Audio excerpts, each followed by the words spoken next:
ಹೊತ್ತು ನೋಡಿ ಹೆಣ್ಣು ಸಂಪೂರ್ಣ ತಯಾರಾಗಿರೋ ಗೂಡು ಸೇರಿ ಒಳಗೆ ಪರೀಕ್ಷೆ ನಡೆಸ್ತಾ ಇದ್ರೆ ಈಗ ಆ ಗಂಡು ಚರ್ಪಡಿಸ್ತಾ ಇದ್ದಾರೆ.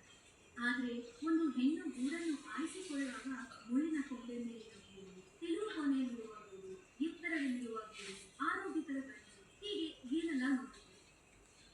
ಇದು ಏನಂತಾರೆ, ಇದು ಟೈಲರ್ ಬೋರ್ಡ್, ಟೈಲರ್ ಬೋರ್ಡ್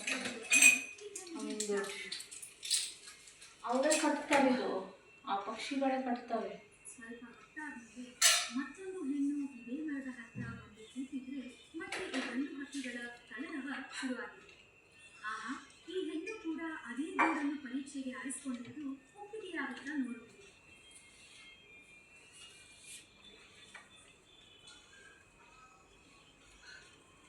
ಆದರೆ ಎಲ್ಲ ನೋಡಿದ್ಮೇಲೆ ಕೊನೆಗೂ ಈ ಹೆಣ್ಣಿಗೆ ಗೂಡು ಒಪ್ಪಿಗೆಯಾಗಿದ್ದು ಈ ಗಂಡಿನ ಅದೃಷ್ಟವೇ ಸರಿ. ಇಬ್ಬರೂ ಸೇರಿ ಈ ಗೂಡಿಗೆ ಋಣಿ ಹೊಲೆದು ಗೂಡನ್ನು ಪೂರ್ಣಗೊಳಿಸಲಿದೆ. ಆನಂತರ ಇಬ್ಬರೂ ಕೂಡಿ ಇದೇ ಗೂಡಲ್ಲಿ ಇನ್ನೊಂದಿನ ಮರಿ ಮಾಡ್ತಾರೆ. ಮುಂದೆ ಮರಿಗಳು ದೊಡ್ಡದಾಗಿ ಬೀಜಗಳ ಹಕ್ಕಿಗಳು ಈ ಗೂಡು ಬಿಟ್ಟ ಮೇಲೆ ಇದೇ ಗೂಡನ್ನು ಬೇರೆ ಪಕ್ಷಿಗಳು ಸಹ ಬಯಸುತ್ತವೆ. ಇನ್ನ ಅಂದ್ರೆ ಮಳೆ ಗಾಳಿಗೆ ಬಿದ್ದು ಹಾಳಾಗಿ ಹೋಗುವುದು ಸಹಜ ಪ್ರಕ್ರಿಯೆ.